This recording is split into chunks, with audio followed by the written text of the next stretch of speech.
Good evening. KG the Celebrity is currently in Los Angeles, California. He is due to attend a lavish awards ceremony this weekend, and due to his ever-expanding social calendar, this week's episode of the Trinity podcast was recorded on Wednesday instead of its usual Friday time slot. However, at the time of recording, Mr. the Celebrity had only just woken up. That's right. He was completely unaware of Sir Jim Ratcliffe's interviews and the subsequent quotes from them plastered all over social media.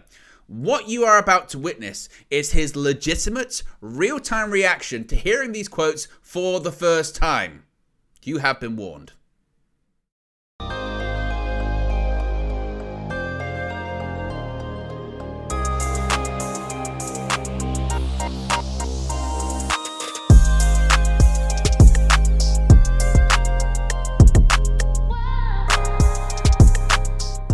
What's going on, people? Welcome to episode 4 of the Trinity podcast. Yes, we are here back for a fourth week. Me, KG, and Owen. This is the raw, unfiltered, Look at what are you doing?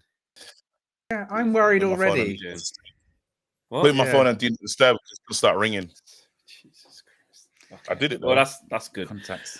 We are here with a very tired KG who's managed to spare us some time in his busy celebrity schedule. And I'm just going to let you guys know right off the bat, right at the start of this podcast, yeah, at the time of recording this is a Wednesday. This is 2 days before the Friday, okay? Yes, the video's gone out now, as we always say, Friday, 6 p.m. So welcome to all you guys this Friday evening / daytime or nighttime. We are live. Thank you for the super chat.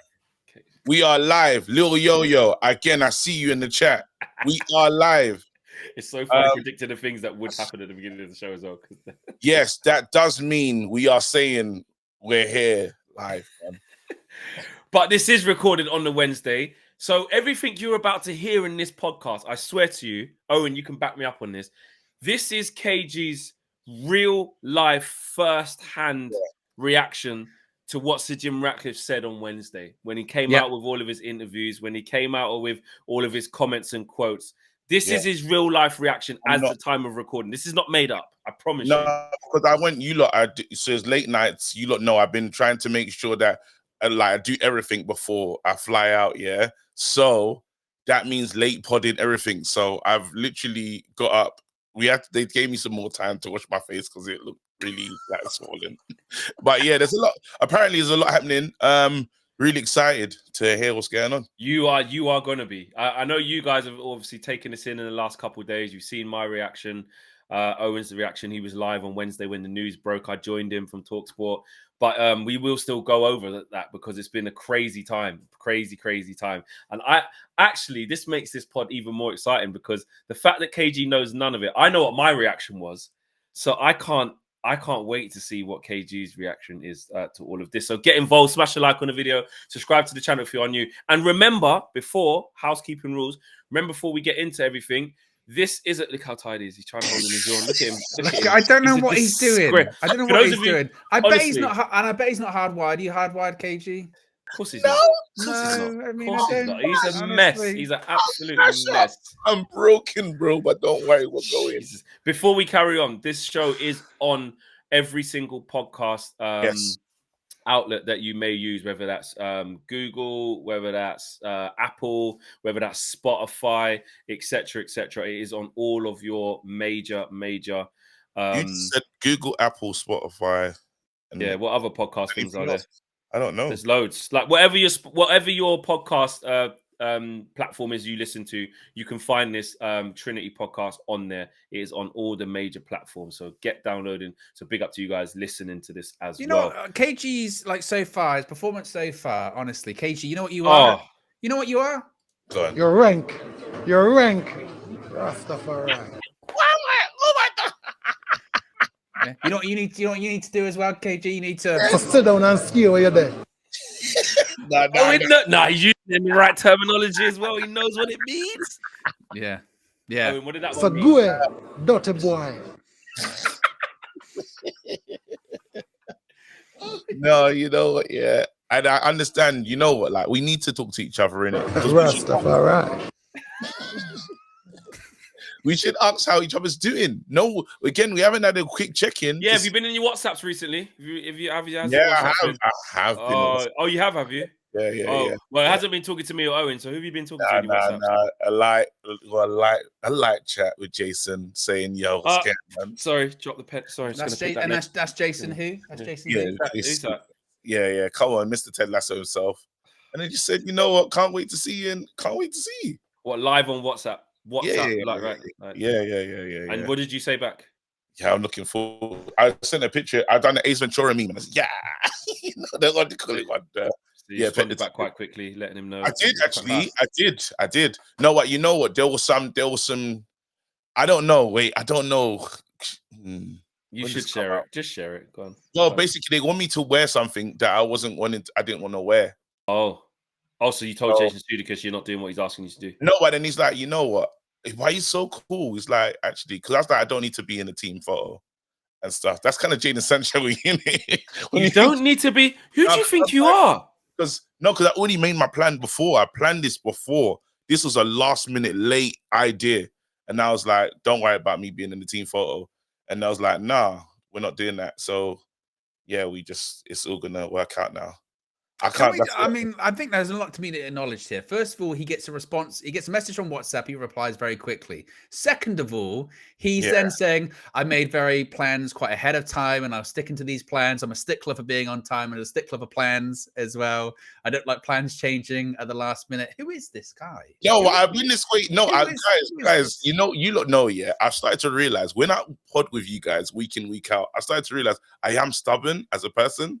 Oh, like when we start Really? Well, actually, KG, I tell you what, it's a great one of the quotes that Sir Jim Ratcliffe says today.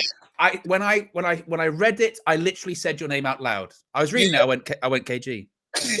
Really? Because that's new though for me. That's a new phenomenon for me. Like I'm like, raw. You're really like when you decide something, you don't give a crap, and that can be good and bad. Yeah, that's true. It can right now it's bad. Yeah. So again.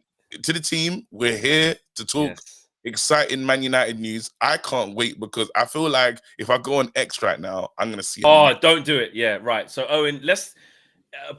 You guys, you've already heard it, but enlighten KG. What's been happening 2 days ago? Where do you start? I mean, that's the thing, isn't it? Where do you start? I mean, okay, let's start off when he's talking about Liverpool, Manchester City. KG, our biggest rivals. Biggest rivals. Now, curiously, he doesn't mention Arsenal in this, but he does say they are the enemy at the end of the day. There is nothing I would like better than to knock them both off their perch. Equally, we are three great northern clubs who are very close to one another. They've been in a good place for a while, and there are things we can learn from both of them. They have sensible organizations, great people within the organizations, a good driven elite environment that they work in. I'm very respectful, but they are still the enemy. That's not a real quote. You see, that's what I thought, bro. I was reading that, bro. Listen to me now, KG. Yeah, I'm live on TalkSport. Yeah, and I've seen this. I've gone. What's this? It says Sir Jim. I goes. He didn't say that. That's not real. That's not real, bro. It's real. It's real, bro. And when he's talking about Manchester City, he's asked about the question is put to him: would it help if they were found guilty of the 115 breaches they are accused of by the Premier League? He says, "quote I would not wish that upon them. I don't understand any of that. I just want to smash them on the football field." Wait, what? Criminal offense. No, wait, hold on. Wait, are you not taking a piss? This is a real interview. Bro, I swear to you, this is real. Owen, carry on. Owen, carry on. Wait, stop. This sounds like my kind of guy. Do you want to hear his comments on Eric Ten Hag? Here's some more. Touch though. That's the lyric. He said it. Yeah. He said it. Enemies for life. Load it. Carry on, DK. He was asked about Eric Ten Hag. He said, I'm not going to comment on Eric Ten Hag because I think it would be inappropriate to do that. But if you look at the 11 years that have gone since David Gill and Sir Alex have stepped down, there have been a whole series of coaches, some which were very good, and none of them were successful or survived for very long. And you can't blame all the coaches. The only conclusion you can draw is that the environment in which they were working didn't work. and Eric's been in that What? environment. I'm talking about the organization, the people in the structure, and the atmosphere at the club. We have to do that. So I'm not really focused on the coach. I'm focused on getting that bit right. And it's not for me to judge that anyway. I'm not a football professional. You're the man. These sound bites are sound biting, fam. Bro, Do you want to hear about? Do you want to hear that? He's doing that thing when you troll me. This is trolling. This is no. I swear to God. No? Swear to God. Do you want to hear about how he's happy about how we've played since Christmas as well? That was another thing that he pointed out as well. He was talking about some of the greats at Manchester United. He said, you've had George Best, Bobby Charlton, Eric the King. And at the end of the day, we are in the entertainment business. You don't want to watch bland football or characterless football. And to be honest, since Christmas, with the young lads, they have played some fantastic football. They've had been in some great matches. I can't remember many matches at the beginning of the season I was really excited by. The three young lads sitting on the hoarding at the side, that was a good picture. So I think that's Eric Cantona's point, really. We are cognizant of the fact that you need a bit of glamour in this. Oh, he wants to move mad in the market. Bro, there's more. There's so much more. There's so much more. Nah, you know what, yeah? You lot got me hook, line, and sinker. KG, before you even comment on that, before trolling me, I want you lot to know you've got me in it. I'm already in. I'm in, but I feel so. Do you want to hear what you said about Sheikh Jassim? Oh, this KG, nah. When you hear this one, you might turn off. You might just turn off. Right. So I'll tell you what he said about Sheikh Jassim. I'll say the whole conversation because the questions are also important here. So the question is, there was this Qatari guy, Sheikh Jassim, that no one's ever seen. It was very odd. Sir Jim said, still no one's ever seen him, actually. The Glazers never met him. I'm not sure he exists. I would say this, but there is no comparison between Chelsea and Man United. The scale of Manchester United is incomparable to any of the London clubs, to be honest with you. The next question is the SEC filing. I like that London jibe. Very important. The SEC filing suggested Qataris did not provide any proof of funds. And this is what Sir Jim said. No, they didn't. No. The next question was, were they really bidding against you or were you potentially the only bidder? He said, I don't know. They were obviously there and there was a whole host of people in their team. I didn't ever meet them, but it was a very odd affair. Next question says, there seemed to be a lot of background briefings. Did they play clean? I'm not going to comment on that. I know what the answer is. They claimed that the bid was a lot higher than it was. Yeah, that's correct. So he's saying, I don't know if they exist. I'm not going to comment on background briefings or if they played clean, but I know the answer. They claimed the bid was a lot higher than it was. Yeah, that's correct. Tell him about Dan Ashworth. Wait. He just said he doesn't know if Sheikh Jassim. He said it's not real. He said it's not real. Oh my God. Wait, he said the London clubs. What did he say about the London clubs? Give me that one again. That's wicked. Well, do you want to hear Dan Ashworth? Because this is really petty stuff. This is the spirit of KG the comedian. Okay. Yes. At one point, I had to check the initials. I thought, is this SJR or is this KG? Because this is crazy. So Dan Ashworth. The question was, Dan Ashworth, are you confident you will get him? He said, quote, Dan Ashworth is clearly one of the top sporting directors in the world. I have no doubt he is a very capable person. He is interested in Manchester United because it's the biggest challenge at the biggest club in the world. It would be different at City because you're maintaining a level. Here, it's a significant rebuilding job.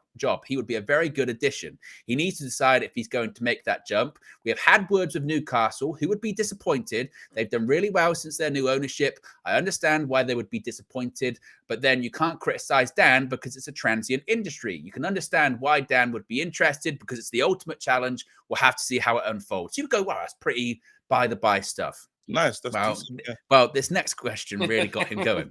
I wouldn't say because the next question said, there have been reports of a £20 million asking price. Does £20 million seem strange for a sporting director? He said, quote, a bit silly. Personally, I won't get dragged into that. What I do think is completely absurd is suggesting a man who is really good at his job sits in his garden for 1.5 years. We had a very grown-up conversation with City about Omar Barada. When things got done, we sorted it out very amicably. They could see he wanted to take that challenge. You look at Pep, and when he's done with one of his footballers, he doesn't want them to sit in the garden for 1.5 years. He doesn't do that. That's not the way the UK works or the law works. Oh my God! no, this guy's a rogue. Is this the way he's talking? These quotes, yeah, are fantastic. Again, because of the mad mind that you have, Owen, yeah. If you and Flex have done a joint special, no, we haven't. Yeah, No, because once we finish telling you this, we'll say log on to X and you can see it all. Yeah, Alright, yeah, cool. yeah. Here's another one actually that I've just seen on my screen. Ratcliffe says Man United will decide a new style of play. We will decide. It will be us plus the CEO, sporting director, probably the recruitment guys, what the style of football is and what will be the Manchester United style of football. And the coach will have to play that style. What you need are foundations to be in a good place for Manchester United to be successful, which means that from our point of view anyway, you need the right organizational structure, which means not having a coach reporting to the chief executive, for instance. We need to populate all the key roles with people who are best in class, 10 out of 10s. And there's clearly a lot of interest in these roles in Manchester United because it's one of the biggest clubs in the world, but also it's one of the biggest challenges. Do you want to get his thoughts on the last 10 years as well, KG? Because he also says it's been a complete misery in the last 11 years. And it's just frustrating if you're a supporter during that period of time. That's football, isn't it? It has ups and downs. I remember pre-Ferguson, it wasn't great for quite some time, for a more extended period of time of actually about 25 years. But he then goes on to saying about, success and all that kind of stuff. Goes on to talk about how Manchester United have to be challenging for Premier Leagues and Champions Leagues as well. I mean, as Flex says, we knew that he was going to be talking to the media this week. We'd got a wind of that a couple of days ago. Flex sources. So this was exactly Flex sources that this was going to happen. But I don't think anyone thought he was going to say some of the things that he said, talking about Old Trafford as well. He's saying that, basically, he wants to build a new stadium. He's saying that that's the ideal situation. He wants to build a new stadium. He wants to completely renovate. Well, he said that it's like is one part of Manchester, with basically Old Trafford being a hub, the centerpiece of that as well. It's this man wants to do a mad thing. Wait, we haven't told him about the stadium yet. He just did. He wants to make it a hub, bro. Oh, he did. Yeah. That was it. Yeah. Rastafari. And he wants a new one. There you go. Yeah. Exactly. He wants a new one. He said it. Good.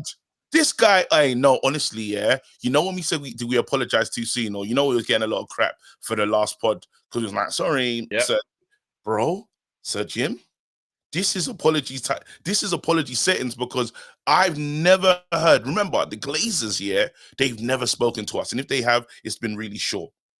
Nothing. There's been nothing. There's been nothing from them. And then you get a guy that comes in and says, first things first, I want to knock Liverpool and Man City off their perch. That's a real quote that you lot are coming with. He said it. He said, and he referenced Sir Alex. He said Sir Alex was driven, and Also, though, we do have to tell you about this one. Tell him about Mason Greenwood. Yeah. So Mason Greenwood, he's also said that there is going to be another. I'll try to find the quote here in front of me. I'm just scrolling up because, again, this interview is really long, KG. Yeah, you're gonna have to go read the real transcripts of everything he said. It's a full transcript. Shout out to The Athletic, because they're the ones that are really got all these questions. I've got it here, Owen, if you haven't got it. Was this a video? There's a one on the BBC. That's a video one. That's a 7-minute one. There's an in-house one with Man United. They've teased little bits, but that's coming out it's Friday at the time this is coming out, but I think that might be coming out on Thursday. And also, this is the real transcript of all this stuff is from he's met in Knightsbridge at the Ineos offices with 13 assembled media, assembled media. Yeah, this is the what he said about Mason Greenwood. So obviously, the question was, one of the main stories at Manchester United last year was what the club would do with Mason Greenwood. That is now a problem on your doorstep as you control sporting operation. He said, quote, I can talk about the principle. I'm not going to talk about Mason. I am familiar with it. The principle is an important one. We will have other issues going forward. You are dealing with young people who have not always been brought up in the best circumstances, who have a lot of money, and they don't always have the guidance they should have. What we need to do when we have issues like this is understand the real effects, not the hype. Then we need to make a fair decision in light of the club's values. That's what we need to do, and that's how we will deal with it. So they were then he was then asked, so will that be a fresh decision? He said, yes, absolutely. We will make a decision and we will justify it. And then it was said, so it's feasible. He could still have a future at Man United. He said, quote, all I can do is talk about the principle of how we'll approach decisions like this. And they said, well, what values are you then defining? He said, is he the right type of footballer? Is he a good person or not? And they said, to make it completely clear, they said, we don't want to misquote you or take this out of context. Are you saying you're not closing the door on Mason? He said, quote, he's a Manchester United footballer, so we are in charge of football. The answer is yeah, we have to make decisions. It's quite clear we have to make a decision. There's no decision that's been made. He's on loan, obviously, but he's not the only one. We've got one or two footballers that we have to deal with and we have to make a decision on, so we will do that. The process will be understand the facts, not the hype, and then try and come to a fair decision on the basis of values, which is basically, is he a good guy or not? And the answer, could he play sincerely for Manchester United well? And would we be comfortable with it? And would the fans be comfortable with it? So he's not ruling out the possibility of Greenwood coming back. But it's one of those, that sounds, yeah. I was listening to that, and there was moments where it sounded like coming back. Yeah. Then there's moments when it's like, wait, hold on. Okay, where it's the fans, it's taking everything into account, not the hype, the rehabilitation. There's a lot in there, but it's kind of non-committal in that. In terms of how committal he's been in a lot of things where it's very clear, that one was like, it's still quite open-ended. You know, is he a good person? Will it work? You know, is it feasible? But we won't be moved by the hype. It's interesting. For Mason, if you still want to play for Man United, you think you might have a chance. For Mason, probably it's not a no, you know, it's not as solid as a no, but then it's definitely not a yes, you know. So yeah. It's a committal to the process of how to get to the right decision.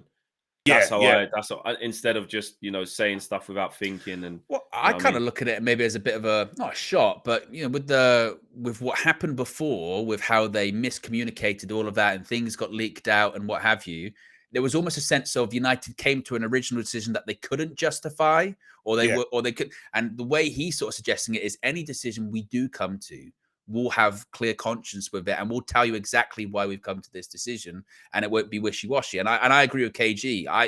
Parts of it, you listen to it and you go, oh, that sounds like he's coming back. But then other parts of it, when they start talking about fan reaction, you go, well, maybe he won't come back, you know? So I think maybe it's one of those situations where maybe they're still trying to do their due diligence on that. But it's an incredible interview, and I think it's far more. And I don't think it's even because, you know, obviously as fans, we're not used to transparency, we're not used to communication. But we did say on the pod last week, didn't we, that we're getting excited. And this is why we were talking about, you know, saying sorry to Sir Jim, because we were getting excited based on reports of, you know, him doing meetings with employees and all that kind of stuff and behind the scenes. And we did say, when he actually talks to the fans, it's going to be another level. We said that, didn't we? And it has been. It is.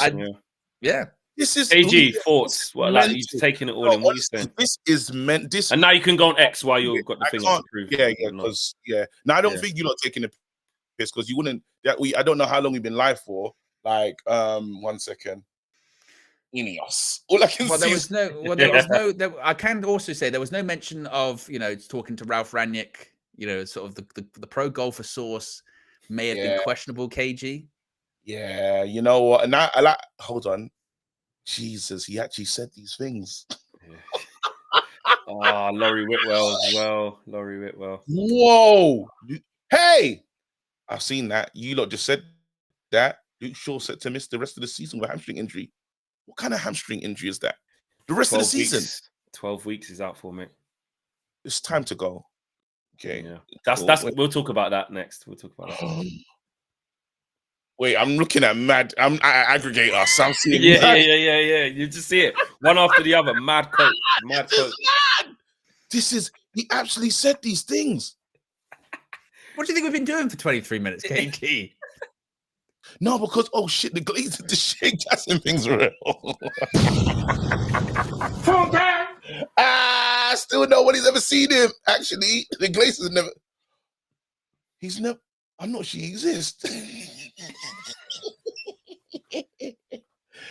Wait, is he AI? Was AI trying to buy the club? Was that like Saudi AI? Because Who is Sheikh Jassim? That's another thing we'll uncover in another episode of a pod, bro. Because I'd like to know now. Now it's getting ridiculous. But honestly, yeah, I'm really like, I'm beyond excited.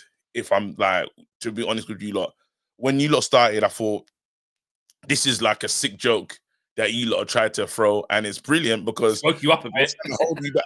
I was trying to hold back. I was going to say he's energized. He's back. I'm energized, bro. I was trying to hold back because I was like, oh man, Yeah. here we go. Yeah, and then but it just kept going. I was thinking, you lot are really committed to this bit.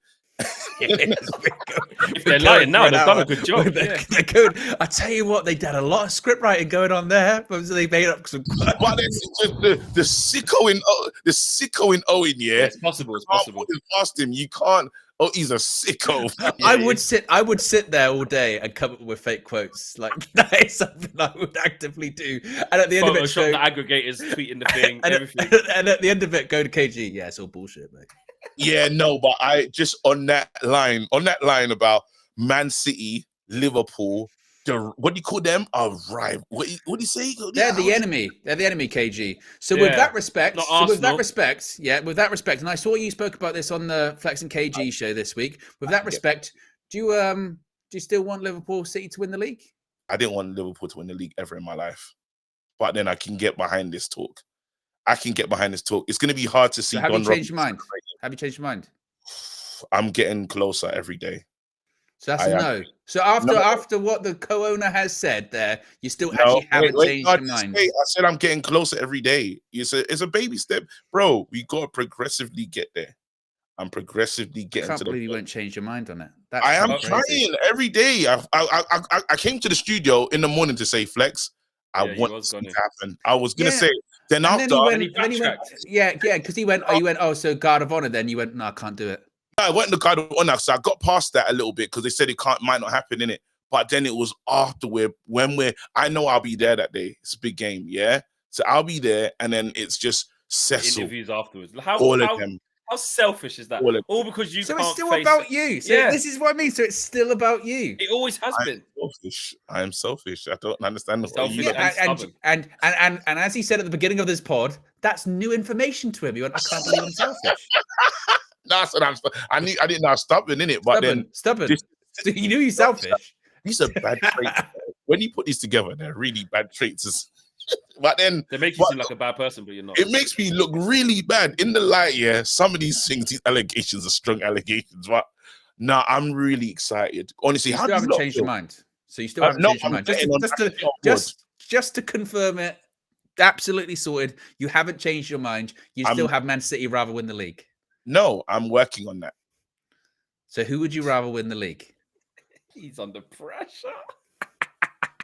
He's like Rio sitting on the plane with the Arsenal fans. I give you three options. Okay, it's Liverpool, City, Arsenal. Who wins the league? Can I say this? We're doing a title charge. Haven't lost in 4. I'd rather commit to that. Title charge. Man United. What? What are you doing? You're just being silly. I ask a question and he just presses a soundbite. That's like me going, So sit down and ski where you're there. Commit to the title charge. I'm committed to the title charge. We're going to go and fight for the league. I'm not talking to you when you're just being silly. F it. Why not? At least I can say Man United and there's nothing wrong with that. It's standard. It's very good. It's everything that you lot love. I'm talking about us being in the challenge now. What's wrong with you? So he's just, I might as well. I tell you what, the gymnastics he is trying here, because he just refused to answer the question. It's mad. Honestly, Kevin Sunak is right here with us today. I can't believe it. Wait, I just don't like the words, though. I don't like saying it. All right, Arsenal. Go on, Arsenal. That's it. That's as best what about Arsenal? Arsenal. That's it. You know what that means? Fill in the blanks. Arsenal. I can't say it. I can't come out and say it because it doesn't. Because you can't say it and it don't feel good. Can you say why you want it to be? Because they are not our real rivals. It's just a rival to me personal, and it's best for the club because Liverpool, Man City are our true sworn enemy. Don't know if he's being passive aggressive. Yeah, no, I I'm mean- trying my best. No, guys, that's the best. Or if he's just trying really hard. Because if you're trying really hard, then I'll take that. I'm giving my all, bro. That was everything, bro. You know what? Even to say this, bro, I'm really considering, and I'm like, you know what? Arsenal have it. If I was a director now, I'd go up to you and I'd go, "That was all right, Kev. Yeah, but maybe next time, let's in the next take, say it like you mean it. Yeah, Yeah. maybe I need a bit more energy. That's as good as it's gonna get, bro. Because there's an internal battle, and I promise you, lot, it's very difficult. But I'm with you, lot. Arsenal, no matter how Troops, Ty, all of them react, I just got to be able to handle that. Ty would be fine. Commiserations, KG. Commiserations. With Ty, this is what he's been expecting for years, isn't it? Finally, I've been saying it for years. But to everyone else on the cam, where were all the people who said we couldn't win it? Where are Call me now. Nah, sorry, just quickly on the Ty thing. That thing was so funny when Ty said, when they beat the West Ham 6-0, he said, yeah, well, you know, we have won the game and it's very good, really good. But those West Ham fans, when it's that were calling me when they won at the Emirates, call me now. My number's 60606060. Call me now. We're gonna do this. Oh, mate, honestly, Nah, you know, Arsenal are half an hour away from playing against Porto. We don't know what's going to happen, but yeah. And the thing is, but when he says that, you know there's someone with their phone going 6-0, 6-0. It's not real. Call me now. But KG, to round off all of that, because me and Owen kind of had our say 2 days ago. Have you not spoken about this? It's weird because at the time of recording this, obviously it's Wednesday, but there's going to be more that me and Owen are going to say about this. And I only really went on for like 10, 15 minutes. Yeah. So I might even do like a reflection of my own, like a, yeah, because this was the other thing, KG. So when we were doing this, Darren Bent walked in. He walked in and Flex was like, oh, yeah, we're live at the moment. He was like, yeah, whatever. And he went, oh, Sir Jimmy's talking or whatever. And he said, oh, yeah, said he's going to knock Man City and Liverpool off their perch. And I said, well, didn't mention Arsenal because what perch? They're not on a perch, right? They're not on one. And I know what his initial reaction was. He went, fix that leaking roof. We're going to do this. And I said, bro, fix the leaking roof. I said, we're going to get a new stadium. Yeah. Like, is that the best you can do? That's the comeback. He wasn't ready. He wasn't ready. He wasn't ready. Was that his comeback? That was his comeback. You know what you think about his comeback?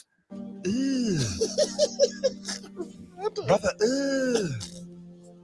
what's that? What's that, brother? That was funny, bro. That was. Imagine going with like proper Venom, Arsenal. What perch are they on? Your roof leaks a little bit. All right.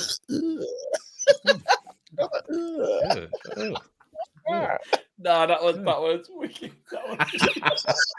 Wait, play it again. Wait, don't say the leaking roof. All right, I'll do it again. All right, yeah, there's no perch for Arsenal. What perch are you going to knock them off?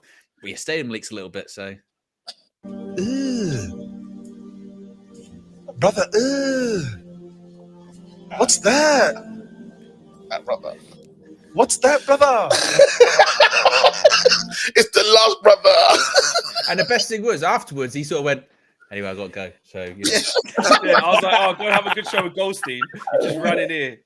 Oh, Darren, man, what a guy. Nah, Darren, no, you know what? These quotes are going to have Man City fans in a tizzy. I can only imagine Liverpool fans, Man City fans. Well, KG, here's one on that. I've been looking into, I've done an Owen style. Let me just scan the internet and see what the rival fans are saying. And a good place to start with that is some of the neutral outlets. Yeah. So when Sky Sports News tweeted where they're reporting, so Jim Ratcliffe says he wants to knock Liverpool and City off their perch. If you just go on Sky Sports News or Sky Sports Premier League, whatever it is, and go onto the responses, right? Oh my it's got like Liverpool fans saying, "This is the problem. Typical United. He's just this yes man's just come in. Glazers are still there. They don't like the hate on the posts, and they're just laughing at us, trolling us. Oh, it's beautiful to see. It's a new dawn. It's a new dawn. It's a new time. This is different, bro. I'm telling you now. I'm so excited, bro. This is what I'm looking for. We finally got someone at the head of the table, bro. Acknowledge me, bro. We got the right guy right now, the tribal chief, bro. Owen's going right for it. He's finding it right now. As soon as he's acknowledge me. Acknowledge me. We had the tribal chief, bro. Sir Jim has walked in and he said, look, I know you lot seen a mad 10 years. I've been waiting for this club for a long time. You see what them lot are doing a little while ago? Rubbish. Yeah? You see the style of football we need to play? Serious. Gardening leave? Do one.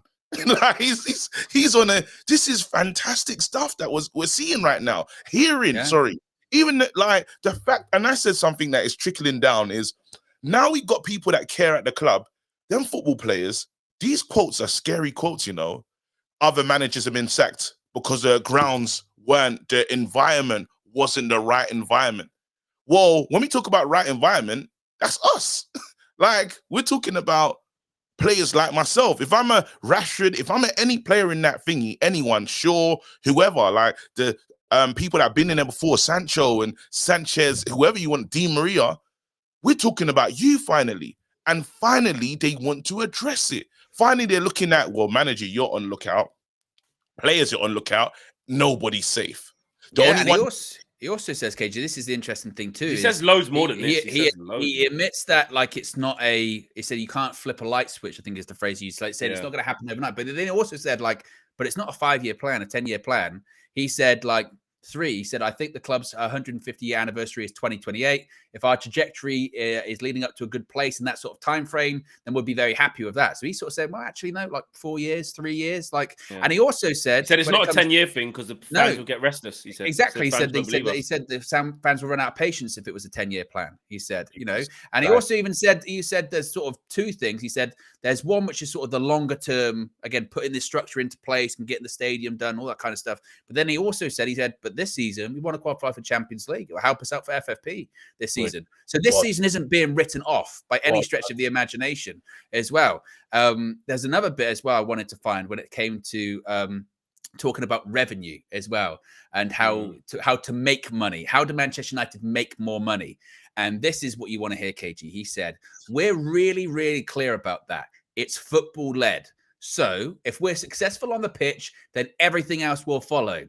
Manchester United has been a bit, I think, in the last 10 years or so, that if you're really good in commercial and you make lots of money, then you'll be successful in football because you've got lots of money to spend. But I think that's flawed because it only starts for a certain while and you start to degrade the brand if you're not careful. But we're really clear that football will drive the club. If we're really successful at football, then commercial will follow and we'll make more money. And to me, when he was saying that, I went, that's his pitch to the Glazers. That is literally his pitch to the Glazers was, if we're successful on the pitch, we're actually good. We'll make more money. Which again, the fact that you have to pitch that is madness. It's madness. But I think that I was saying this before. I think that's kind of sometimes maybe a bit of the problem with the modern player as well.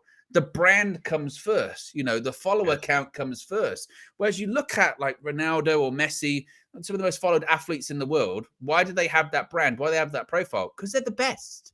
Because if you're successful, then everyone wants a part of you. Everyone wants a piece of you. When it comes to sponsors want to be involved with winners, with champions. They want to see their name on a shirt that's lifting the Champions League, lifting the Premier League. That's what they want. So he's saying, look, it's not going to be about, you know, commercial people that sell shirts or people that are good with sponsors. So I think, like KG said, with certain players in the past, it was like, we've paid a lot of money for this guy.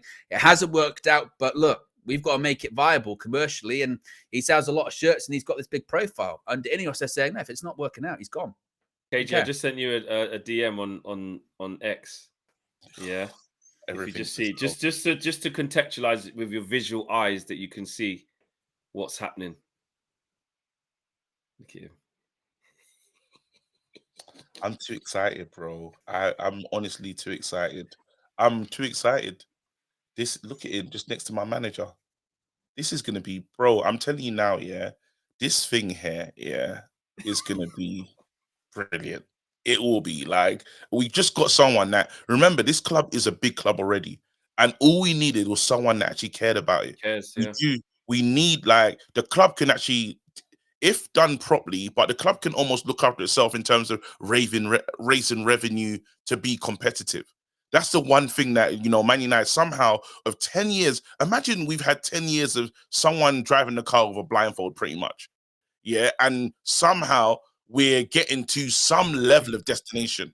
We're crashing 7-0, you know, we are taking some, like, you know, big knocks, but then now you've got someone that said, you know what, not only are we gonna have it's a new car, not only is we're actually now we got the Stig, yeah, and we're gonna get the Stig's mates, and we got a mechanics, we got everyone. And I promise you right now, I promise you, KG, who are the Stig's mates? I don't know. Other people who can drive cars wicked. Yeah, with these big helmets on. Yeah. Just, and they're gonna Blacked out visors. Yeah. Who are these? These are my mates. Oh, they all wear the helmet as well, don't they? Yeah. They got me. Well, same line. No, so what you got I wasn't expecting that analogy to come out. Where did that come from? Where did that come from? how my mind works. It's mad, bro. We need the stick. We need the sticker. We need his mates. We got the wicked mechanic in that, bro. We will get to our destination. We finally, no, seriously, like, as jokes as it sounds, yeah, we have been like, again, you know, it's so right because he sunk while he's at the wheel in it, and that was the wrong guy at the wheel. No offense, yeah. He's the stick in his mates. His wicked stick mates with the wicked visors and the wicked helmets, white suit. Yeah. Is he a mate of yours? No, he hasn't got the helmet on. He can't be a friend of mine. All right, cool. Oh, God's sake. Oh, thanks, guys. Love you, I love the fact that you lot don't judge me and you just let me be me. We do. KG, actually, because we have to bring it up, obviously, a couple of days ago, it was breaking news at the time. Like we said, if you're just joining us, exactly. If you're just joining us, then and you're wondering why they talk about this now, this is recorded on Wednesday, the 21st of February, because KG I'm flying out.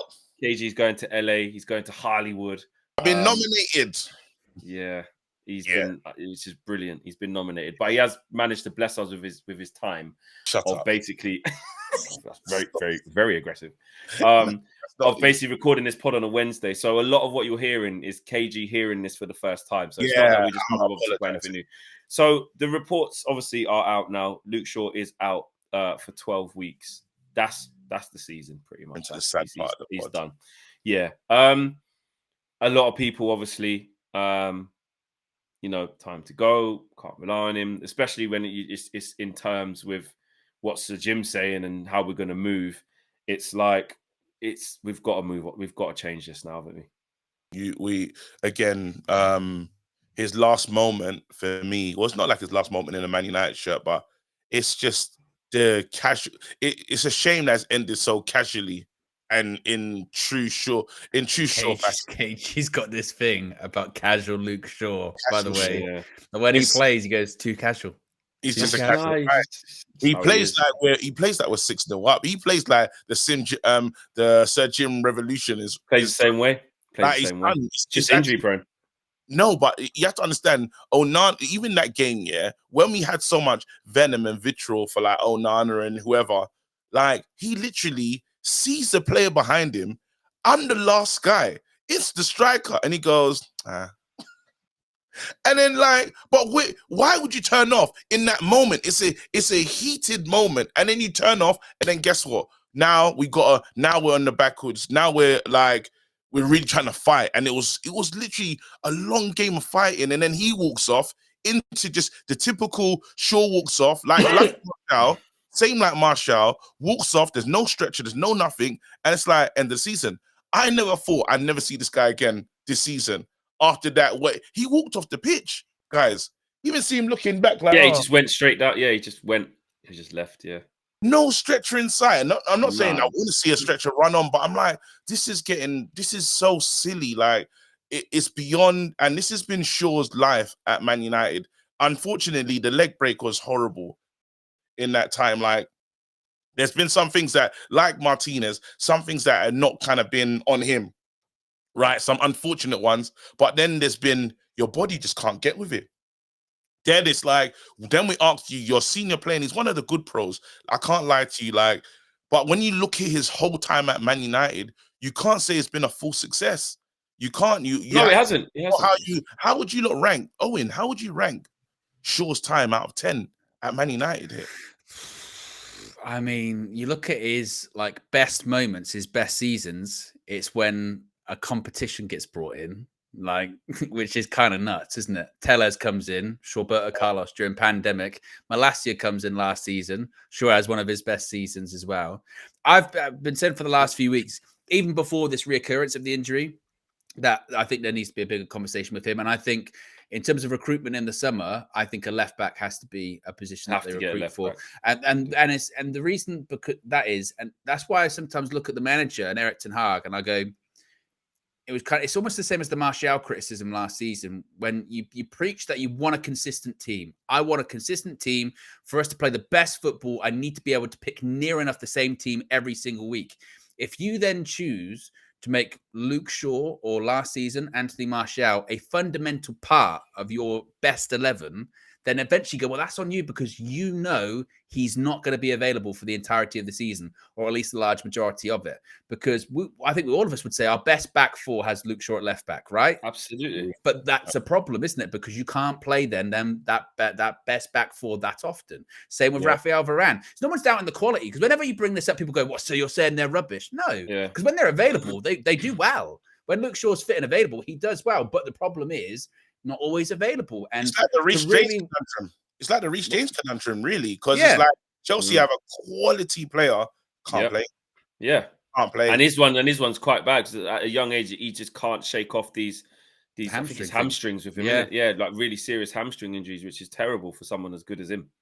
So, and that's, I would say Shaw is a really good talent as well. If you like, let's have it right. Probably like he's good. Number one left back for England. I can't really think who's ahead of him, but it's just not available. It's just not available. So it's just, and it's been that way for too long at Man United, and we have to move on from that. Like Shaw, and it's such an unfortunate season for Malacia because this would have been Malacia's year to win the shirt. And then you're talking about, well, Malacia's real unstudy.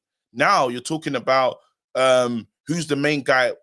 I might even have to bring back Alvaro. Can we do that? Can we? No, I think he's gone on a permanent with like an option to buy. It's not like a loan or anything like that. We sent back Reguilon too early. I know people say it's like he's there playing at Brentford now, running up and down. Like, do you know what I mean? We should have kept him. You know, Malacia had a long-term injury. You know, Luke Shaw's injury prone. I know people say Glazeronomics, but that was, as far as I know, that was a year, but it had a break clause in there. So, you know what I mean? It wasn't like they couldn't have had him past that. As well, Malacia's injury record prior to this season is very, very good. So I don't even know if you can necessarily describe Malacia as injury prone, apart from just he has had a knee problem that has completely effed him up, and it would be a concern about whether he's able to come back from that. But even Malacia being your starting left back would be a bit of a problem for Manchester United from a quality point of view. So they need to address that. I think you look at the defense. That this summer for United, there's a lot's happening to that defense this summer. So much is happening. We've been ravaged, man. And I heard you lot do the show. Literally, I heard you lot talking about Casemiro. I thought you lot take some interest in, actually, and I didn't agree with them, which was you wouldn't sell him. No, because I think he's important. Not like, I know there's this thing about just getting value because a player's worth this and this, that, and the other. But the other part of what you lot were saying was, he was our best midfielder last season. He was so important for the team. And I believe since he's come back, he has been a part, while he's still off it and stuff, he's been a part of what we're doing right. Them blocks, them cutbacks, people are still trying to score them goals. He's still there, throwing his body in front of it, nevertheless. But I think he's important for how these results. There's a big part of him being back. Martinez has not been here, and there's been two players missing.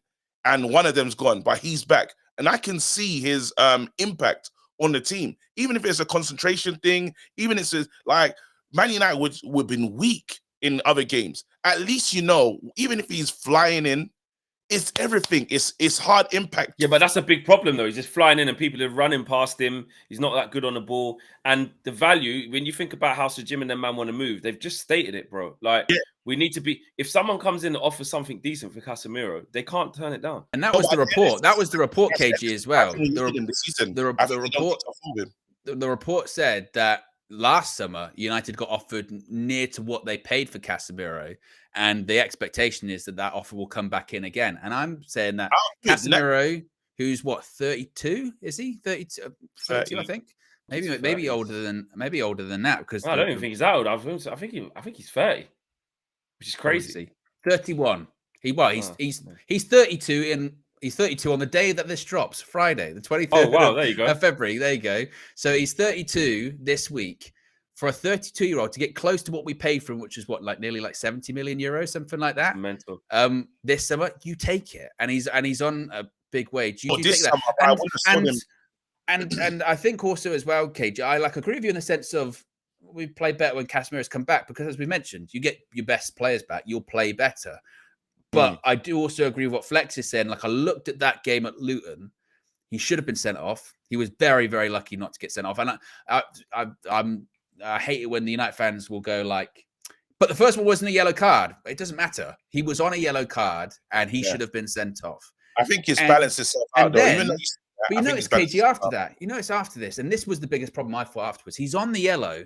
Then he's running up to people and you can tell he wants to foul them. He wants to foul them and he wants to fly into the tackle and he starts doing this. Yeah, mad. And you're going like, well... You're going, so if you weren't on the yellow, you're saying that you would just go through them. You'd keep going through them. We're going to do this. Is that because you're taking a tactical foul for the team, or is that because you can't get there in time and all you can do is foul them? You can't win the ball back off them. Yeah, I think there's a hunger. Like, it was interesting hearing what he's been speaking to Kobe. He's been kind of mentoring Kobe through his time at Man United, and what a mentor. Like, that is someone to follow, because Casemiro, like it or not, he's been the man of the match in certain games, especially for Real Madrid, and he's kept at a high level for many years. For Kobe to understand, it doesn't stop. Now you're the guy. You have to continue. You have to keep being the guy. Having that around, that mentality around, I think is key. I think Man United for too long have been really passive. So while he's running around like a headless chicken at times, we need that injection. We need that. It's like passion and desire with the right, it's in the right person. It's in the right. I think it's a good person for Man United to see. And because Bruno doesn't respect a lot of these players. That's the one player that has come in from the beginning and cussed Bruno. No one else has said to Bruno. Yeah, of course, because there's levels now. Because there's levels about what you've got in your career and what you've won and what you've done. 100%. Like, I get that. But when I just look at Casemiro play, bro, and especially if we want to play in a different way, and Bruno's part of this, if we want to control games, if we want to take our level up, those guys are not going to be part of it, bro. I honestly do think that the way they play the game, the technical level as to what they play the game, Casemiro especially in that position, there are moments, because he's a very experienced guy. He's been at the top of club football, so he can sniff out danger. You know, look at I put the good and the bad all in one. So that goal that Rasmus scored against West Ham, Casemiro sniffs the danger and stops Ward-Prowse from turning, and he wins the ball back instantly. That is awareness of where you just I've done that for 10 years, like the top level. But then against Brentford, he bloody tried to play a pass and kicked it straight to Johan Wissa, and then they went on the thing, and then they scored from it. I think one in the Champions League when he done a mad one as well. Or no, he had to be. No, that was David De Gea last year when he when Onana gave the ball away and then he come back and he had to give the foul. That was Onana's fault. That was Onana's fault. But how many times does he get run past? He's been run past the second most highest in the league, I believe, and he's been out for ages this season. And I think part of that is tactical as well. Yeah, but I just think economically, if you for a 32-year-old, he'll be 32 when the summer comes. If you can get close to what you paid for, and he's on big wages, you're in a summer, and you're in a summer where you're talking about you're going to be spending hopefully a lot of money and rebuilding, and with new people in charge, you don't turn that amount of money down, do you? No, now it's definitely. I think the money that came in this window, I wouldn't have sold him. The first, because we need him to. I think he'll be important for a top 4 finish. I think he'll be important in a final even. I think like him aerially as well. We forget about his goals. Like he's a big threat when we go forward. So for me, I think he's got a job to do this season. But at the end of the season, I'm happy to listen to all offers. What's that? That was the thing you were saying the other day. I heard KG. You saying that you want to play Liverpool in the FA Cup final and beat them. Absolutely. We need them. Okay. We need just as we end the pod, Mark Critchley from The Athletic has confirmed that Sheikh Jassim is real. Like they've actually done a big piece on it to say like, I know Sir Jim Ratcliffe he's doing that thing anyway. He's like, mate, didn't see his bid, mate. Is he even real? Yeah. But he is real. He is a real person. He is. That's what you do when you win, isn't it? When you win, exactly. You win. He control. He can say it. And exactly. the Athletic have done a piece on that. If you want to check it out again, it was a couple of days ago. That's furious at home. He's probably doing. 100%. He's probably throwing stuff on the floor. They clearly didn't do what they needed to do. That's a good point, KG. Does that worry you about poking that kind of beast? What if Sheikh Jassim goes, all right, I'll buy a Premier League club? Oh well, as long as it's not going to be one of the main rivals. As long as he don't like buy Man City's already got money. Liverpool did. You can turn a club into something, can't you? Oh, bro, you could buy Bournemouth and turn them into the Liverpool. Right. West Ham. What if he does it at West Ham? That's fine. I don't care about West Ham. They're fine. What if he does it with Spurs? Arsenal have to deal with that. I'll be there. They have to feel what we felt. I'll be there for that. I'll be right there. I'll enjoy it. I will be there, bro.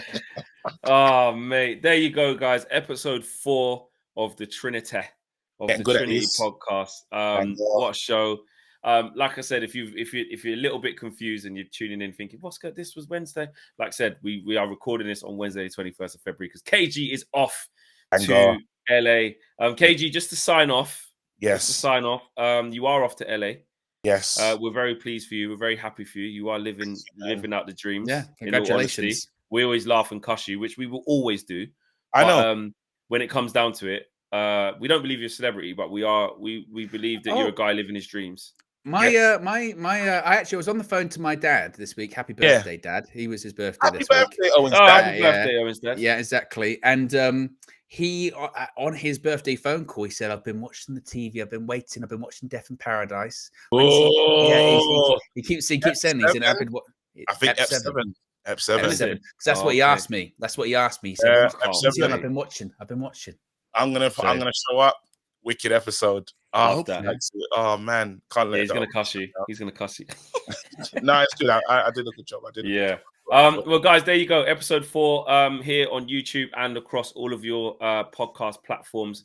Like it, share it, subscribe to the channel. Let your friends know about it. Let everybody know, like you said, if you're watching here on YouTube and other things, or if you are listening on Spotify, on Google Podcasts. And I have to say, thanks. I will say though, thanks for all the support. I'm gonna try my best here to throw up a UV on the red carpet. I'm gonna try it. Okay. How are you gonna do that? Yeah. I don't know. In one interview, I'm gonna go. No, that's bad. and how are you gonna sneak that in, KG? I don't know. Wait, how do I do it, guys? Because if you do this, you're swearing at them. No one will be happy. I can't. KG just doing the wrong thing on the carpet. Like that. That's the thing. Yeah. A little Star Trek, bro. A little Pharrell Williams, man. Like that. There you go. No, but they'll think I've joined the thingy. They'll think I've joined the Illuminati. You're in LA as well. No, you're in LA, bro. You can't be doing that. What's wrong with that? Oh, and he's in LA, bro. You think you can go to LA and start doing all this kind of stuff, bro? No. It's called having credibility. People will go, I tell you what, this guy's got mystery about him. Just know I love your surroundings, bro. Know the community. I love you a lot, and yeah. Big up, man. We'll all be across your socials trying to find out what it is. Hopefully, you make a vlog or something on your channel. No, it'll be on Netflix live. No, but I'm saying of your behind the scenes thing and that. I want to see a vlog on KG. I want to see what's going on, bro. You're going first class to LA. I want to see from minute 1 to the end. Yeah. All right, guys. We'll see you on the next episode, episode 5. KG, when are you back? Actually, are you even here for episode 5? Next week. I'll be back. 5. I'll be here. 5. Okay, there you go. All right, guys, take care. We'll see you on the next episode of the Trinity very, very soon. Well, not very, very soon. Next week, Friday, same time, same place, 6 p.m. Peace.